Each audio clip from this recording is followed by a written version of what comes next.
Hello guys, আমি ভাবছো কোথায় যাচ্ছি হঠাৎ করে হুট করে পুজোর টাইমে। তো দেখতে থাকো, আমি এখন যাবো ট্রেনের জন্য অপেক্ষা করছি। আমি এখন যাবো কলকাতা। এখানে আমার মা এসেছে আমাদের স্টেশন। তারপর ট্রেনও এসে গেছে, ট্রেনে বসে পড়েছিলাম আমি, তো দেখাতে পারিনি। তারপরে আমার টিফিন আমি রাতে ওই 11:30 নাগাদ খেয়েছি। তারপরে সকাল কীভাবে চলে আসলো বুঝতেই পারলাম না, ঘুম ভেঙে গেল আমার।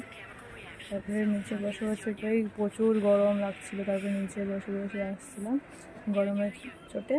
তারপরে দই খেলাম, খাওয়ার পরে এই তো কলকাতাও ঢুকে গেছে, একদম ব্রিজ। তারপর দক্ষিণেশ্বর স্টেশন পেয়ে গেছি। তারপর কীভাবে এত জলদি 24টা ঘন্টা চলে গেল বুঝতেই পারলাম না।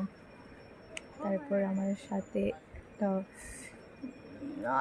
মানে কলকাতারই মানুষ বলতে গেলে, একটা আসামে কাজ করে, সাথে কথা বলতে বলতে কেমনি এসে পেলাম। তারপরে এইখানে আমি নেমেও গেছি, মেশো এসেছে আমাকে নিতে। মেশোর সাথে যাচ্ছি, লোকাল ট্রেন ধরবো বলে টিকিট কাটতে। তো মেশো আগে আগে যাচ্ছে, আমি পিছনে পিছনে অল্প জায়গা ভিউ নিচ্ছি।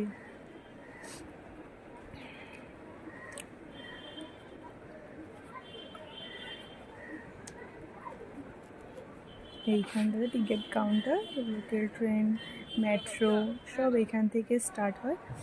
তারপর আমি এখানে দাঁড়াতে বললো মেশো আমাকে, মেশো গেলে লাইন ধরে যে টিকিট আনতে, টিকিট এনে আমি আবার জয়েন নিলাম লোকাল ট্রেন ধরার জন্য। আর মেশোর সাথে যাচ্ছি। মেশোর চেহারাটা ক্যাপচার করিনি, আবিরে ভরা ছিল। মেশোর খেলার মাঠে খেলা ছিল, তাই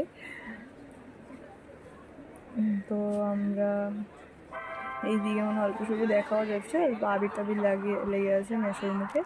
তো এখানে আমরা লোকাল ট্রেনের জন্য যাচ্ছি, প্রচুর ভিড়।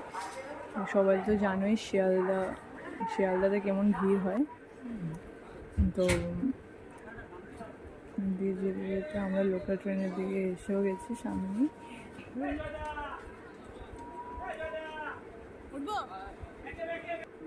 এখানে উঠে পড়লাম, উঠিয়ে আমি বসে বললাম। আমার শরীরে আর তাকত ছিল না, আমার শক্তিই ছিল না। আমি আর কি বলবো, হিন্দি বাংলা সব মিক্স হয়ে যাচ্ছে আমার।